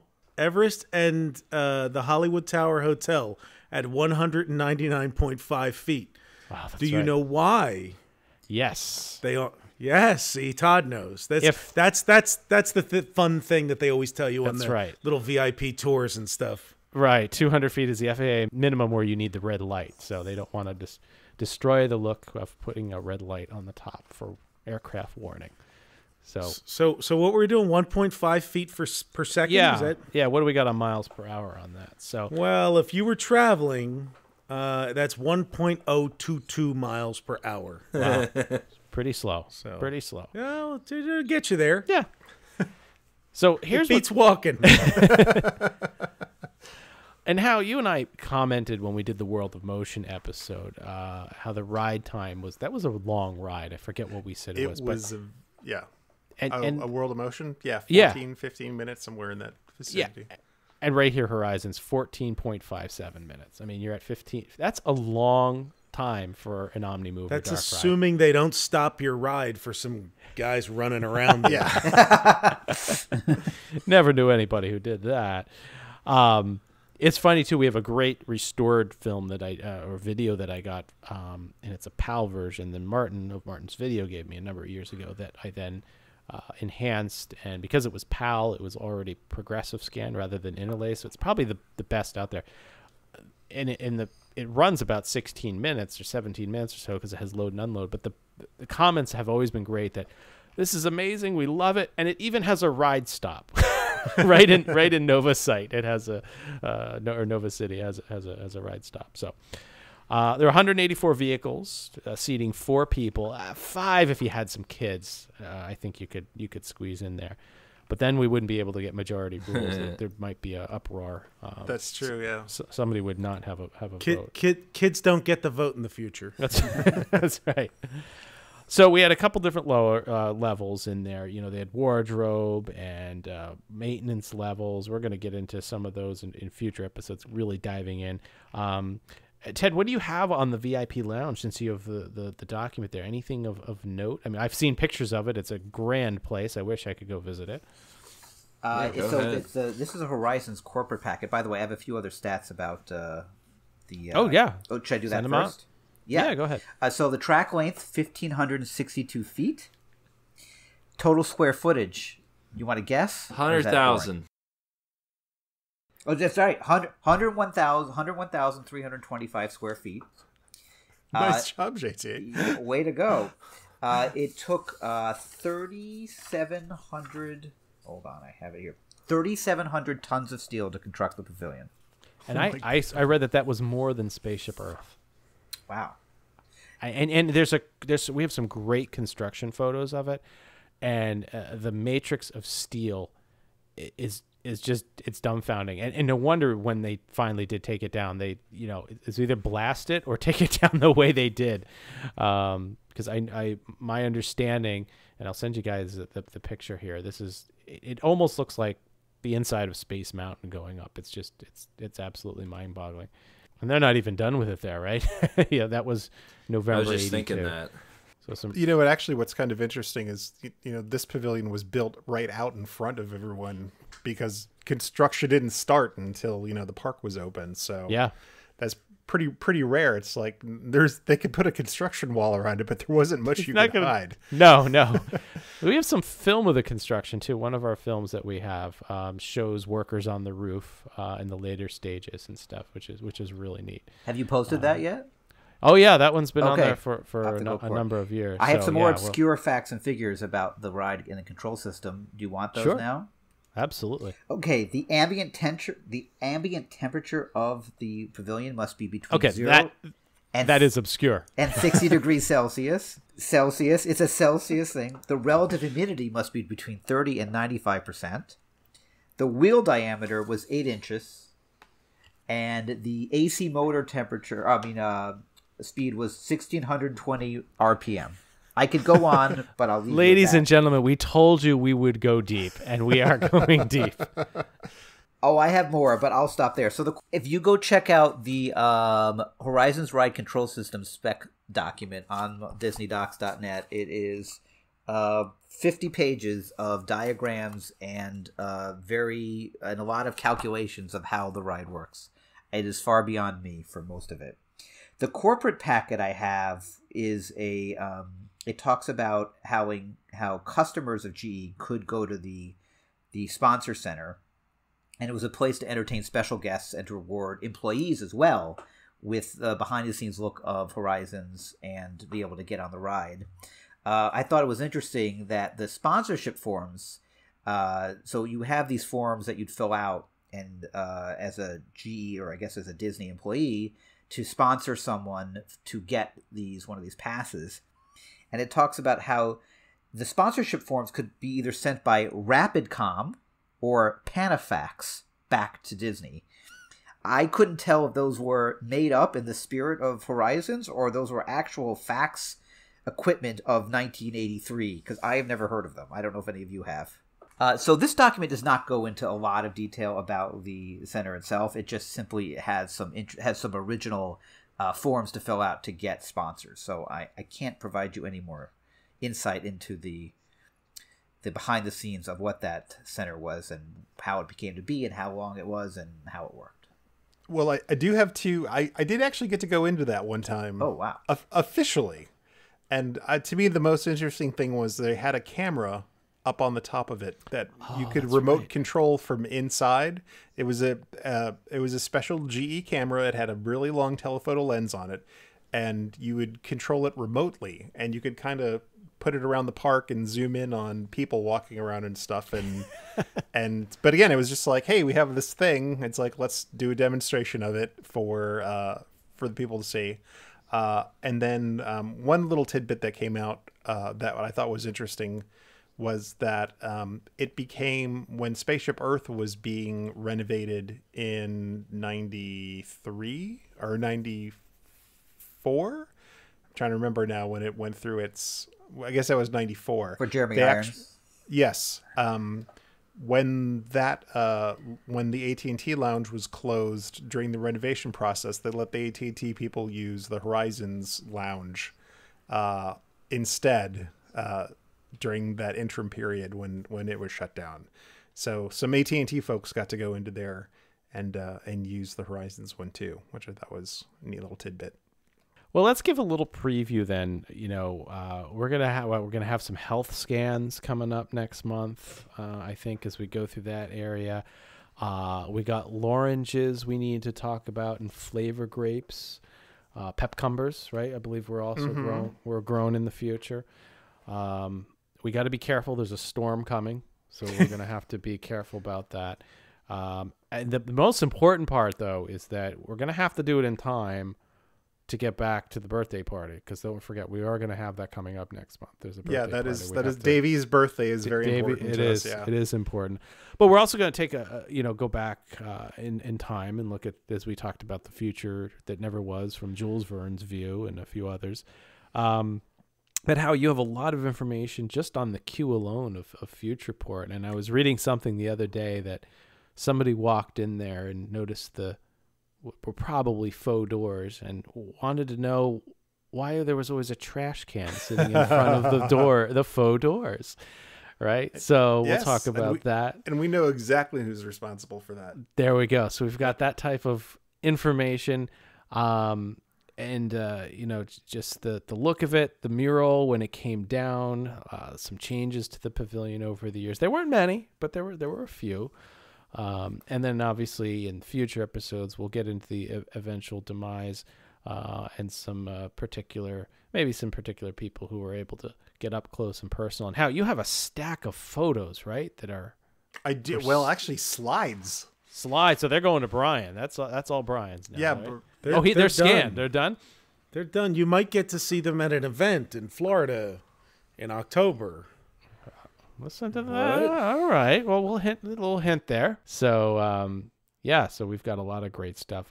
We also have amassed a massive amount of research photos that Jason has been putting together over the years and blueprints, and we'll figure out what can be shared and what we can get out there so that you guys can see it. There's so much to go over. So anything else, guys, that you particularly want to talk about? I'm just looking through some photos here of the attraction. I just love all the maquette models and everything that they did at eye level, just like a true original, Disneyland Walt Disney World attraction, that they made the models, they did the walkthroughs at eye level. It's like, I don't know if they do that anymore, but it's just so back to the original way of doing it. I will add that the vehicle installation began July 5th, 1983, and final tests starting August 15th. And they had a test track in Tonga. That's where the test track was, and they began testing it in 1981. And I believe there is a photo of the test out there. We'll have to dig that up. I think I've seen that out there. There's a photo of Marty Sklar, John Hench, and two other people who escape me right now sitting in the test vehicle. I've got it here. This is the cardboard one. This is the cardboard mock-up that they were sitting in. Yeah, I think there's another one of them testing in Tonga with the actual suspended car. I'll have to find that. So some other things I think we need to do in the future too is that we've tracked down some individuals who have worked on the ending films, and there were massive miniatures made for that. We'll want to talk about that in the future. I mean, the sets for that were incredibly detailed. Yeah, so in the next 30 days, as you guys have your appetites whetted, we are going to be making arrangements to actually try to talk to a lot of the folks that worked on some of these components. So you're going to be able to hear from them personally if all goes well, which will be a really nice treat. And we are trying to get as many people who actually touch this thing to interview, to talk to get the real deal instead of just the stuff that was written in a book. So bear with us as we get that done. I think it's going to be really, really fascinating as we dive into this. And it will take us a while, but we promise you get it done. This is our mission right now, amongst some other things. So we'll definitely get it done, and we'll whet your appetite with a lot of photos, and we'll tease out some tweets. We'll get some teasers too. We'll get it done by Century 4, we promise. I know a lot of people are going like, continue, please, but it is getting to the end of the day here. We are starting to burn the midnight oil, so we are going to end it here.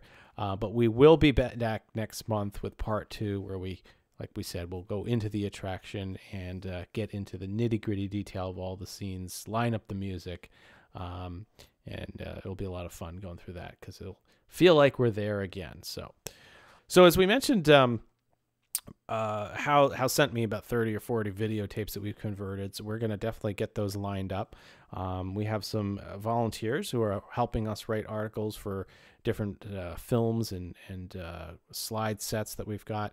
Those will be coming out. You should have seen some new films coming out in the past couple of weeks, as well as we've got some already pre-programmed, so keep your eyes peeled for that. A lot of great stuff, and we are holding a couple things near and dear to our hearts, so when the time is right, we'll release some really cool footage that we got. Also, too, as always, we have all of our merchandise, and if you're in the Horizons mood, we do have a couple Horizon-themed shirts. Our famous Mesa Verde University t-shirt with its Latin phrase, "If you send us your child, we will return a farmer," in Latin on that one. And then we also have our Pegasus Hoverlift Company t-shirt as well, and logo. Oh, and I can guarantee, Todd, there's going to be some others. I am sure very you've shortly joining the fray. Awesome. I want to see the harvesters bringing in the oranges.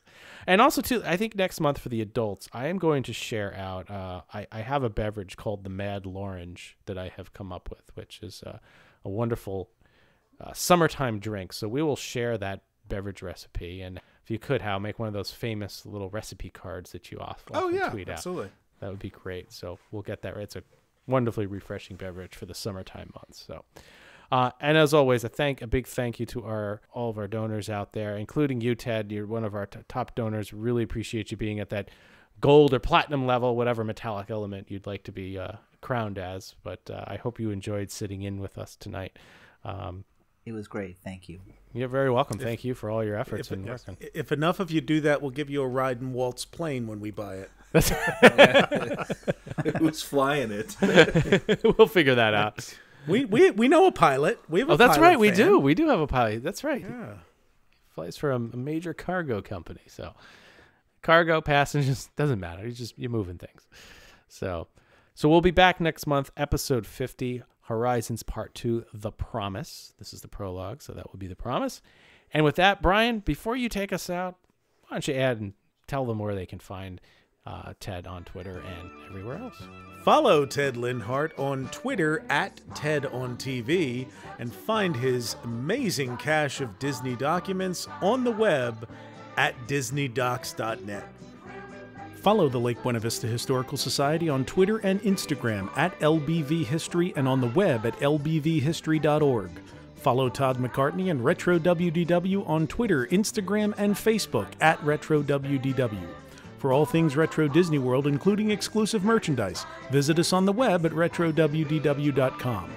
On Twitter, follow our web designer Jason Bartel of Deepwater Studios at JasonDWS, our announcer Andre Gardner at Andre Gardner, and follow our hosts Hal Bowers on Twitter and Instagram at GoAwayGreen, and on the web at kingdomofmemories.com.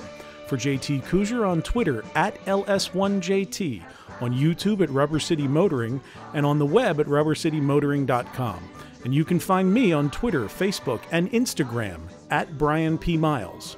Retro Disney World is the monthly podcast of the Lake Buena Vista Historical Society, a nonprofit, nonpartisan, tax-exempt 501c3 organization, and is not affiliated in any way with the Walt Disney Corporation or any of its subsidiary or affiliated entities.